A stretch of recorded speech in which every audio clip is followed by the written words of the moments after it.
Good morning. I want to follow up on the discussions we've been having on sustainability and pose to you some things for you to ponder. First, how do we price externalities?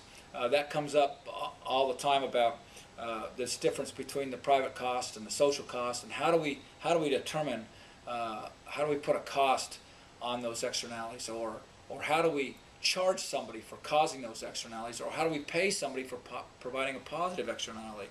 And there is a certain price that you could put on that would be relative to the cost of abatement for a negative externality, or the value of not having that for a positive externality.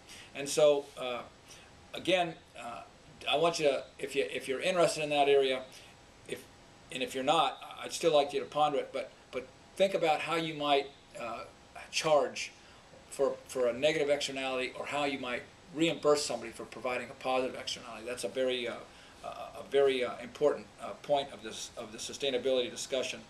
Second, what's the relationship between externalities and sustainability?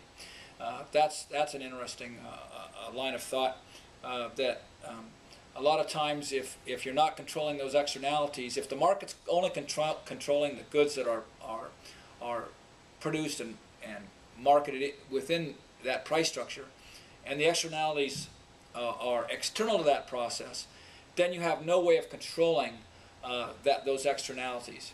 And if that's the case, then you have a real problem, a leakage from the market in terms of sustainability. So those goods those goods or services that are coming either negatively or positively from that business that are not captured in the market, then that now cannot be managed in terms of the concepts of sustainability. We've already talked a little bit about the difference between private and public goods, and of course, depending on whether it's a private or public good, you're going to have a different way of managing sustainability, and so that's something certainly to consider. And then finally, I want to talk just for a minute about, let's say because this class is a bioenergy class and we're thinking about energy and the sustainability of energy, one of the things that always comes up is this shift from petroleum-based or carbon-based sources of fuel to things like wind, solar, etc.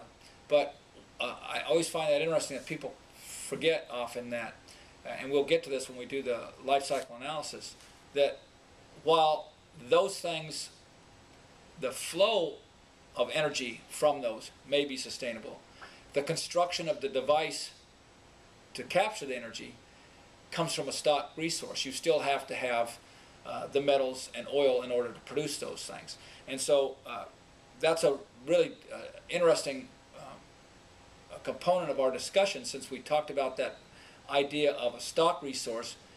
It's okay to use that stock resource, and it can be a sustainable use of that stock resource, provided that stock resource is being used to generate a flow resource. And in this case, that's exactly what's happening. You're taking a stock resource, which is a carbon-based, either coal or oil, and using that to develop solar panels or windmills, which now has a lifetime flow of energy coming from it. So you've taken a stock resource and turned it into a flow resource, and that's an acceptable use of the stock resource.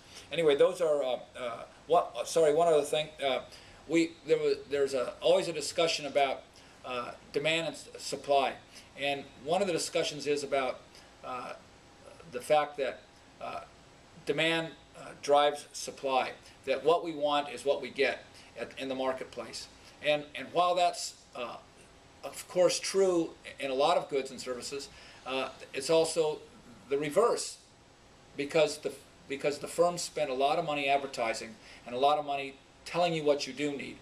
For instance, fashion changes all the time. They tell you what is in fashion, and you should buy these new ones. And so constantly we're buying new clothes, even though we already have clothes that are perfectly good. That's a perfect example of supply driving demand and not demand driving supply. So there are both of those going on at the same time, and of course that has some impact, how we do that, on sustainability. I always like to use one of my favorite quotes from a very well-known person from South Africa, Desmond Tutu, who said, God provides enough to meet everybody's need, but not enough to meet everybody's greed. And what he's really saying is there's enough to meet everybody's needs, but not their wants. And there's a difference between supply generating demand and demand generating supply. And I think that comes to the needs and wants. So those are the issues that you can think about as you're continuing on. We've already talked about sustainability, but you'll be using those the rest of the course.